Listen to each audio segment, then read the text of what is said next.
வணக்கம். நான் உங்கள் நிஷாந்தன் சார். நாங்கள் இன்றைக்கு பார்க்க இருக்க வினாத்தால் 90 தன வெளியீட்டகத்தினால் நடத்தப்பட்ட முதலாம் தவணை பரீட்சை திறம் 10 மாணவர்களுக்காக நடத்தப்பட்ட முதலாம் தவணை பரீட்சை 2024 இந்த வினாத்தால் இந்த பகுதி 2இல் 7வது வினாவாக வந்த வரைவு தொடர்பான வினாவை தெளிவாகவும் விளக்கமாக பார்க்க இருக்கிறோம். நீங்கள் இன்னும் இந்த குறித்த வினாவை செய்து பார்க்கலன்னா செய்து பார்த்துட்டு வாங்க கூட கட்டாயம் பிரயோசனமாக இருக்கும்.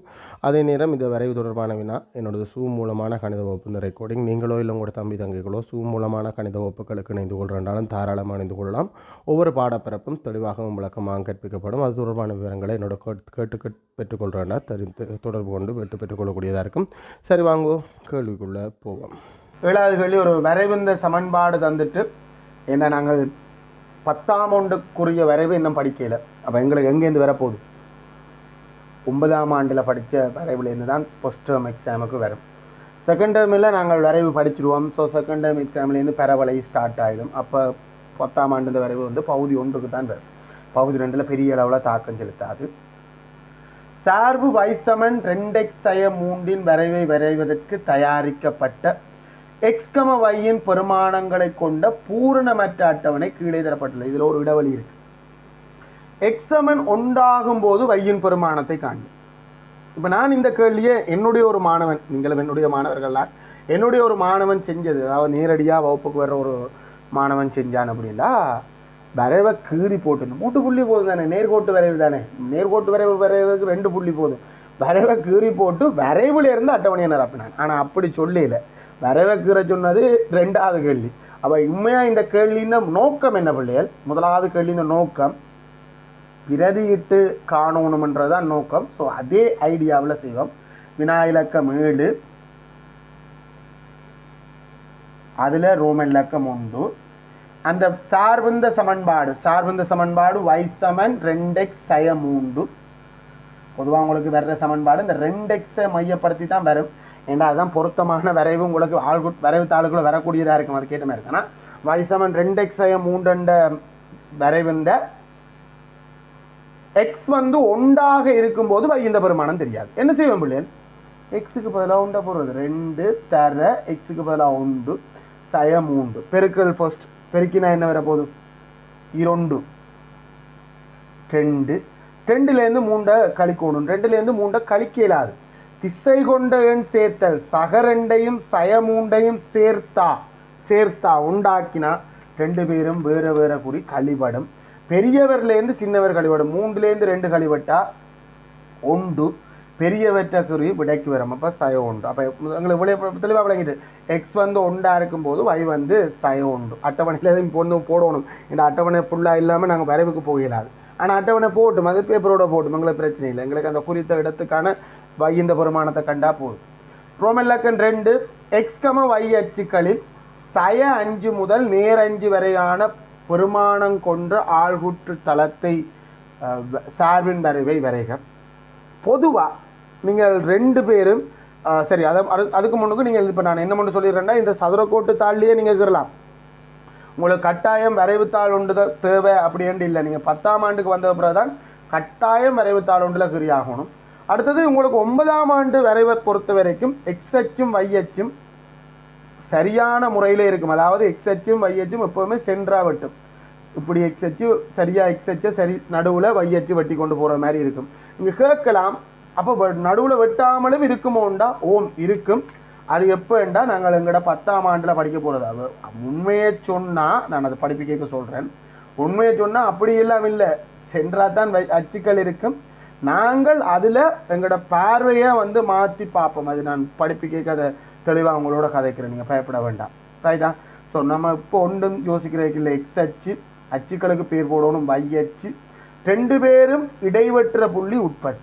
இப்போ பிரச்சனை என்னென்னா, அவர் சொல்லியிருக்கார் எக்ஸ் அச்சிலையும் சய 5 காண போகணும், y அச்சிலையும் 2 பேரும் சய 5 காண போகணும். இங்கே சய 5 10 10க்கு 2 பெட்டிப்படி எடுத்தால் 20 ஆள்கூறு இல்லை, 20 பெட்டி இல்லை.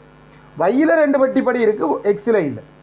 அப்போ எக்ஸு ஆள்கூறு 1 பெட்டி 1 அலகுப்படி போக வேண்டியிருக்கு. எல்லா நம்பரும் போட்டால் குழப்பம்.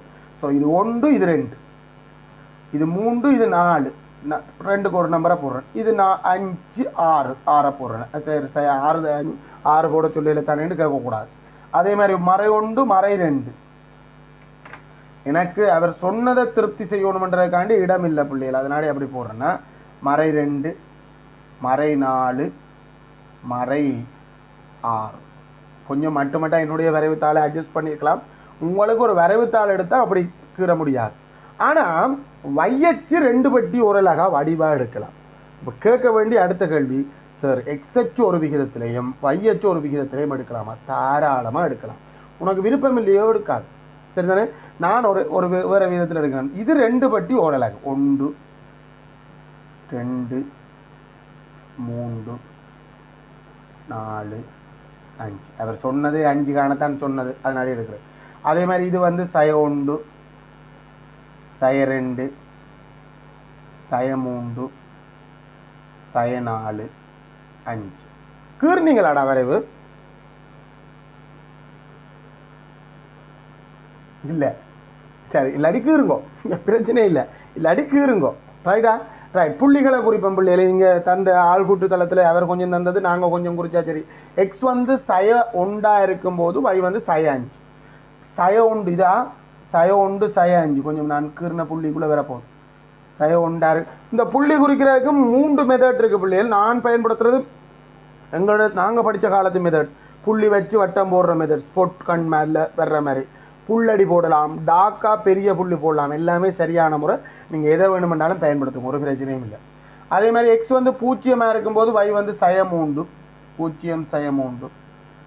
எக்ஸ் வந்து 1 இருக்கும்போது y வந்து சய 1 1 சய 1 இந்த இருக்கு. எக்ஸ் வந்து 2 இருக்கும்போது y வந்து 1. எக்ஸ் வந்து 2 இருக்கும்போது y வந்து 1. அந்த புள்ளியும் குறிச்சிட்டு இந்த புள்ளியும் நேர்கோட்டில் இருக்கும். அதை இணைச்சதோடு மட்டும் விட்டுறாம அதை இணைச்சு நீட்டுங்க. என்னடா இந்த புள்ளிகளில் இருக்கிற எல்லா புள்ளிகளும் அந்த குறித்த சமன்பாட்டில் இருக்கிற புள்ளிகளாக இருக்கும். அதை இணைக்கிறதோடு மட்டும் இல்லாமல் தெளிவாக நீட்டுங்க. இந்த புள்ளிகள் எங்களுக்கு அந்த குறித்த இடத்தை எங்களுக்கு காட்டித்தரும். தேவையான எக்ஸ் இந்த பெருமானங்களுக்குரிய y இந்த பெருமானங்களை வரைவை வச்சு கண்டுபிடிக்கலாம். அப்போ 2வது கேள்வி செஞ்சாச்சு. 1வது கேள்வி அட்டவணையை நடப்புறது, 2வது கேள்வி வரைவை வரைகள். வரைவில் இருந்து வரைவில்லாமலும் குறித்த எக்ஸ் வந்து 4 இருக்கும்போது வையின் பெருமானத்தை காணலாம். எப்படி எழுதிக்கிட்டா வரப்போகுது. 4ன்னா 4 2 8 8லேருந்து 3 போனால் 5. அப்படி இல்லை, வரைவில் இருந்து, அதுதான் உண்மையான நோக்கமே. அதுதான் பிள்ளைகள் உண்மையாக ஒரு வரைவை நோக்குறது. நீங்கள் 10ஆம் ஆண்டுக்கு வந்தாலும் சரி, நீங்கள் 7ல் போனாலும் சரி, இல்லை நீங்கள் பெரிய பெரிய ஆய்வுகள் செஞ்சாலும் சரி, வரைவை கீறதுன்ற நோக்கம் வரைவில் இருந்து சில விஷயத்தை கெஸ் பண்ணுறது. அது வந்து ஒரு கதை தான் இது. வரைவில் இருந்து எக்ஸ் சமன் 4 ஆகும்போது வையின் பெருமானம்.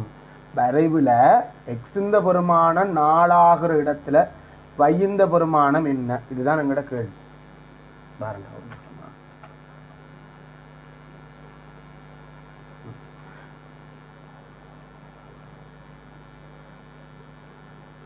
எக்ஸ் சமன் 4 ஆகும்போது வையின் பெருமானம் என்ன செய்யணும்னா, எக்ஸ் சமன் 4ல் அப்படியே வரைவை நோக்கி ஒரு கோடை கீறி அந்த கோடு போய் வரைவில் பட்டு அது வையச்சை நோக்கி திரும்பும். அந்த கோடு போய் வரைவில் பட்டு அது வையச்சை நோக்கி திரும்பும். ஸோ வையச்சை நோக்கி திரும்பிக்கு என்ன பெருமானத்தை காட்டுதோ அதுதான் வரைவில் எக்ஸ். இந்த எக்ஸ் 4 இருக்கும்போது வையின் பெருமானம். அம்புக்குறியெல்லாம் போடணுமெண்டு இல்லை, உங்களுக்கு நேராக விட போட்டாலும் சரி. ஆனால் நோக்கம் வரைவிலிருந்து காண சொன்னது.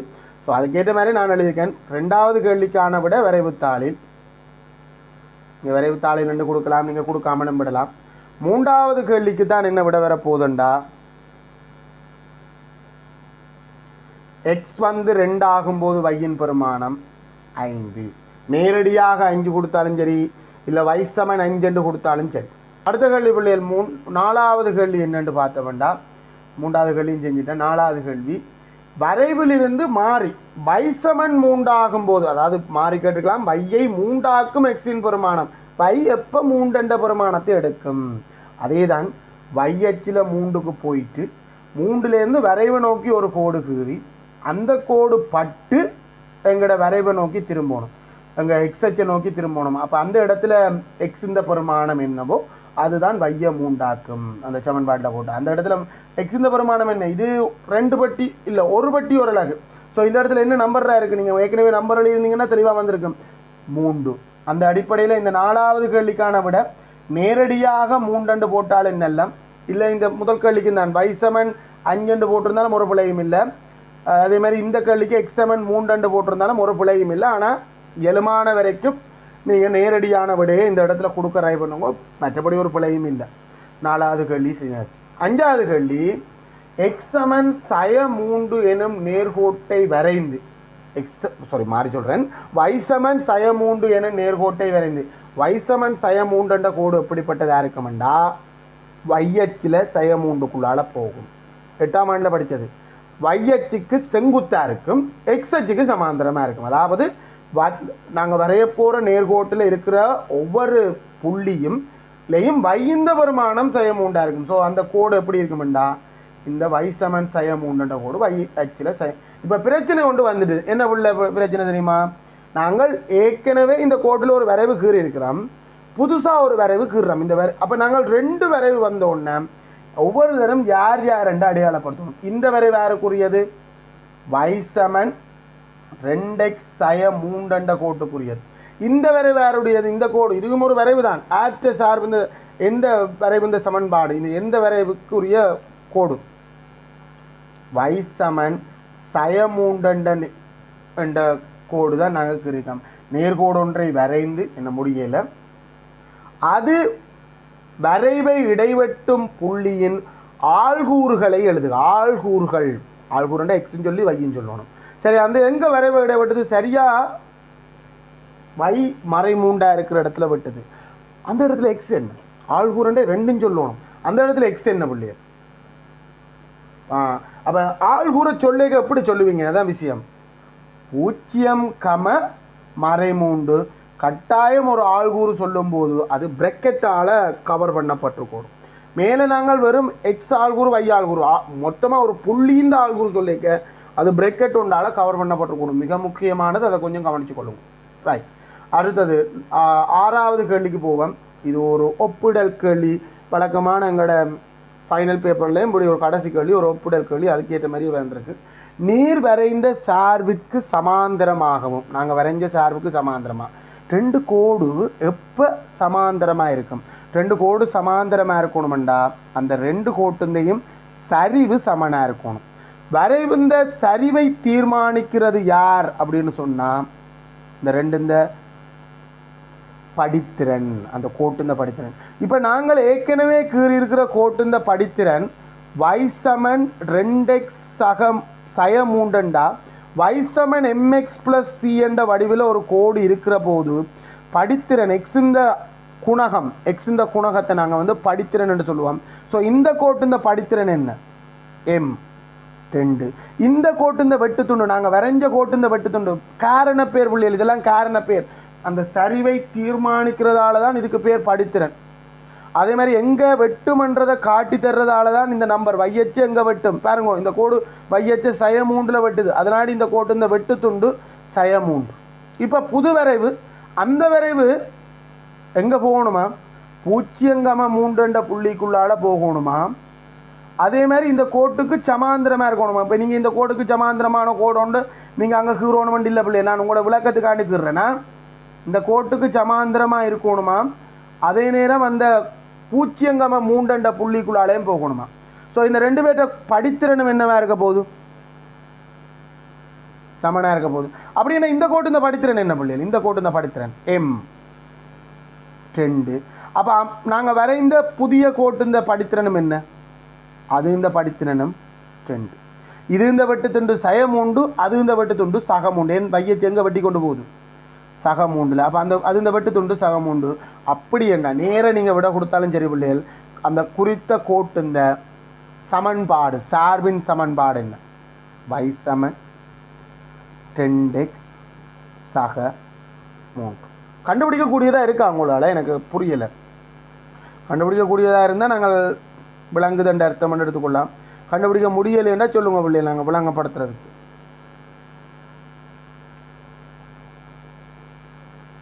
கண்டுபிடிக்கலாம், ஒரு சின்ன விஷயம் என்ன.